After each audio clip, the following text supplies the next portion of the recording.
बिस्मिल्लाहिर्रहमानिर्रहीम। अस्सलाम वालेकुम। मेरी कहानी जिन किरदारों के गिर्द परवास करती थी वो किरदार ही मेरी कहानी से अपनी कहानी कब की ख़त्म कर गए थे। मैं ज़रताशा एक मुकम्मल औरत थी। मुकम्मल औरत कहना मेरे ख़्याल से मेरी ज़िंदगी को बिल्कुल ठीक डिफ़ाइन करता था। वो औरत मुकम्मल ही होती है जिसके पास आलीशान घर हो, शोहर की मोहब्बत, औलाद जैसी नेमत और दौलत का अंबार हो। ये सारी चीज़ें मिलकर मुझे मुकम्मल और खुशकिस्मत बनाती थीं। जब मेरे हल्काए अहबाब की ख़वातीन मुझे देखकर रश करती तो मेरी गर्दन अकड़ जाती। मेरी खुशकिस्मती मुझे धीरे धीरे मगरूर बना गई थी। मैं अपने से छोटे लोगों की महफ़िलों में जाने से कतराने लगी थी, या यूँ कहें कि उन्हें हकीर जानकर नज़रअंदाज करने लगी थी। मगर जब मैं अपने अजीज़ो अकारब की छोटी मोटी तकरीबों में शामिल होती तो ख़ुद को औरों पर नुमायाँ करने की मेरी भरपूर कोशिश होती। फिर हर तरफ मेरे और मेरी फैमिली के चर्चे हुआ करते थे। मेरा बड़ा बेटा फैसल जो हमेशा से ज़हीन था, उसने हायर स्टडीज़ के लिए बैरून मुल्क जाने की ख्वाहिश ज़ाहिर की तो मैं खुश हो गई। मेरे शोहर जो थोड़े नहीं काफ़ी मुत्तकी और परहेज़गार, सोमो सलात के पाबंद थे, उन्हें अपने वतन से काफ़ी लगाव था। वो चाहते थे कि हमारा बेटा यहीं अपने मुल्क में रहकर अपनी पढ़ाई मुकम्मल करे, मगर मैंने अपनी बेटी की ख्वाहिश को अपनी ज़िद बना लिया। फिर क्या था, मेरे शोहर को हथियार डालने ही पड़े। अपने बेटे को रुखसत करते हुए मेरे शोहर की आंखें नम थी, मगर मैं फ़ख्र से मुस्कुराती हुई उसे अलविदा कर रही थी। अपने बड़े बेटे की तरफ से मुतमईन होकर अब मेरी तवज्जो अपने छोटे बेटे फजल और बेटी अनम पर थी। मैं उन्हें भी बैरून मुल्क भेजने के लिए तैयार कर रही थी।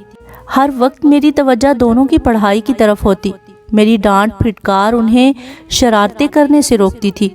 मैंने अपने दोनों बच्चों को बंद कुएं में कैद कर दिया था, जहां वो अपनी शोखियां शरारतें दफन करके बड़े हो रहे थे।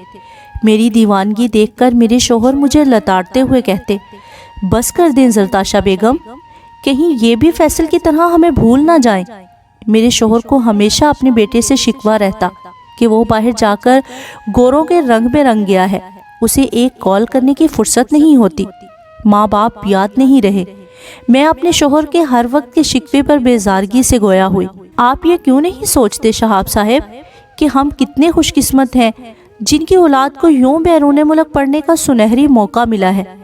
लोग हम पर नाजा हैं और आप हैं कि बिला वजह में छोटी सी छोटी बात को दिल पर ले लेते हैं।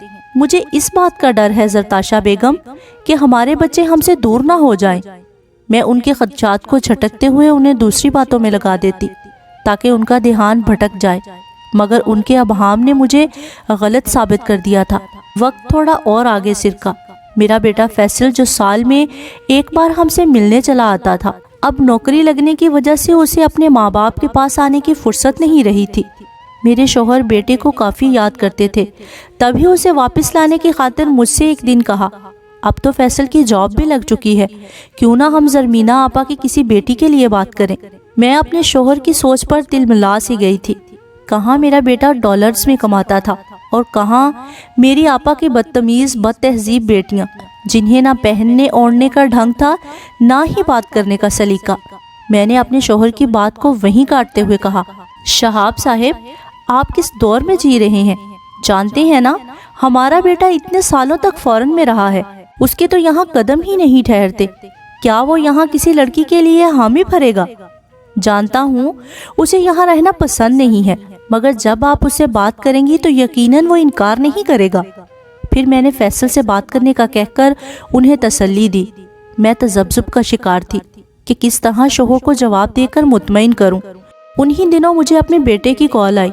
उसने मुझसे कहा कि वो अपनी कोलीग को पसंद करता है और उससे शादी करना चाहता है। मैंने ये बात अपने शोहर के गोशगुजार की, जिस पर उन्होंने फौरन अपने बेटे को कॉल की और एतराज़ का पहलू उठाते हुए बोले, क्या लड़की फरंगी है? दूसरी तरफ से सहमी सी आवाज़ उभरी, नहीं डैडी, वो पाकिस्तानी है। ये सुनकर मेरे शोहर ने कुछ नहीं कहा और मैं तो हवाओं में उड़ रही थी। खुशी इस बात की थी कि मुझे कमाऊ पुत बेटे के साथ डॉलर्स कमाने वाली बहू भी मिल गई थी, मगर मेरे शोहर थोड़े से नाराज़ रहा करते थे, जैसे वो मेरे और फैसल के उस फैसले से खुश नहीं थे। शादी लंदन में ही हुई थी। ماڈرن دور میں جہاں ہر جگہ انسان کی پہنچ موبائل کے ذریعے ممکن ہو چکی ہے، ویسے ہی میری فیملی نے شادی آن لائن اٹینڈ کی تھی۔ میرا خوبرو بیٹا اور بہو کو چاند سورج سے تشبیہ دینا غلط نہیں تھا۔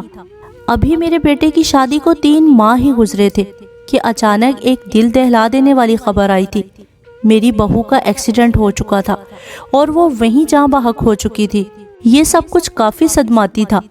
ابھی اس حادثے کو 2 مہینے گزرے تھے کہ پھر میرے بیٹے کی کال آئی۔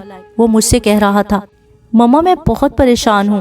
سمیہ کے پیرنٹس ہر روز کسی نہ کسی آفیسر کو تفتیش کے لیے گھر بھیج دیتے ہیں۔ وہ مجھے اپنی بیوی کا قاتل سمجھ رہے ہیں۔ میں اپنے بیٹے کی بات سن کر پریشان ہو چکی تھی۔ تب میں نے اسے سمجھاتے ہوئے کہا، فیصل پریشان نہ ہو، میں اور ڈیڈی جلدی آپ کے پاس آنے کی کوشش کرتے ہیں۔ میں نے شوہر کو اپنے بیٹے کی حالت کے بارے میں بتایا۔ پھر جلدی ہی ہم لوگوں نے وہاں جانے کے لیے سیٹ بک کروائی۔ پرسوں جب ہماری فلائٹ تھی، میں لان میں موجود سنگی بینچ پر بیٹھی تھی۔ میری نگاہیں زمین پر تھی۔ لان کیچڑ سے اٹا پڑا تھا۔ مینڈکوں کی آوازیں جاری تھی۔ وہ بھیانک سی آوازیں نکال کر پھدک رہے تھے۔ میں نے بیزار کن سی نگاہیں ان پر سے ہٹا کر آسمان کی طرف دیکھنا شروع کر دیا۔ مسلسل بارش کے بعد آسمان پر سورج بڑے دنوں بعد چمک رہا تھا، جس کے باعث ہر شے اجلی ہوئی چمکدار نظر آ رہی تھی۔ پیڑ کیا، پودے کیا، ہر چیز پلاہٹ میں ڈوبی ہوئی تھی۔ اچانک دور سے پرندوں کی ٹولی شور مچاتی ہوئی چلی آئی تھی۔ ان کا اچانک شور مچانا طوفان کا پیش خیمہ تھا۔ باہر کے شور سے گھبرا کر میں اندر چلی آئی تھی۔ میرے گھر میں اکثر خاموشی رہا کرتی تھی، مگر آج یہ خاموشی معمول سے کچھ زیادہ محسوس ہو رہی تھی۔ میں نے خود کو بہلانے کی کوشش کی، مگر سب کچھ بے معنی تھا۔ میں بری طرح ناکام ہوئی تھی۔ اچانک میرا موبائل بجا اور سناٹے کو چیر گیا۔ کال میرے بیٹے کی تھی۔ ابھی میں اسے ہی یاد کر کے اداس ہو رہی تھی۔ اس کی کال دیکھ کر میرے چہرے پر مسکراہٹ بکھر گئی۔ میں نے موبائل کان سے لگایا۔ تبھی دوسری طرف سے جو خبر مجھے ملی وہ میرا دل بند کرنے کے لیے کافی تھی۔ موبائل میرے ہاتھ سے چھوٹا اور میں شہاب صاحب کے نام کی چیخو پکار کرتے روم کی طرف دوڑی۔ میرا فخر، میرا غرور، میرا تنتنا خاک میں مل گیا تھا اور میں لٹ چکی تھی۔ ذہنی دباؤ کے باعث میرے بیٹے نے خودکشی کر لی تھی۔ میرا بیٹا جو ہنسی خوشی گیا تھا، وہاں سے سالوں بعد تابوت میں بند لوٹا تھا، اور میں اس بات پر فخر نہیں کر سکی تھی۔ میں جو ہر وقت دلائل دے کر اپنے شوہر کو خاموش کروا لیا کرتی تھی، آج سارے دلائل، ساری تسلیاں مجھے ہی منہ چڑھا رہی تھی۔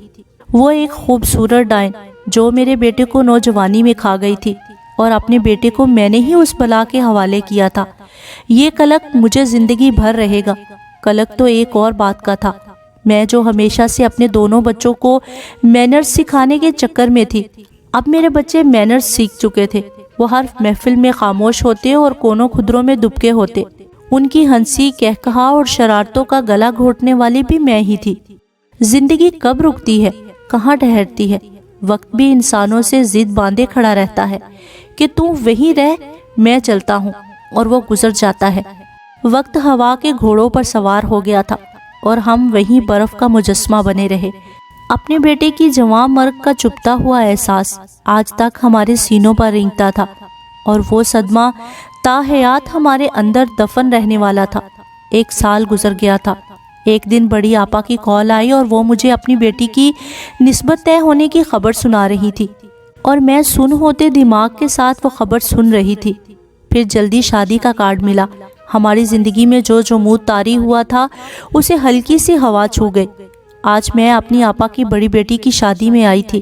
میری آپا نے اپنی بیٹیوں کی پرورش بہت اچھے سے کی تھی۔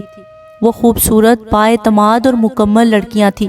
انہیں دیکھ کر میرے اندر ایک حسرت رہ گئی تھی، کاش میں اپنے شوہر کی بات مان لیتی۔ میرے شوہر نے نم شکوہ کناں آنکھوں سے مجھے دیکھا اور میں نظریں چرا گئی۔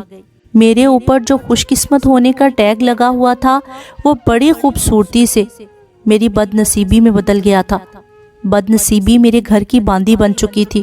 اب میرا گھر زندہ انسانوں سے بھرا قبرستان تھا، اور اس کی ذمہ دار کہیں نہ کہیں میں اور میری میں ہی تھی۔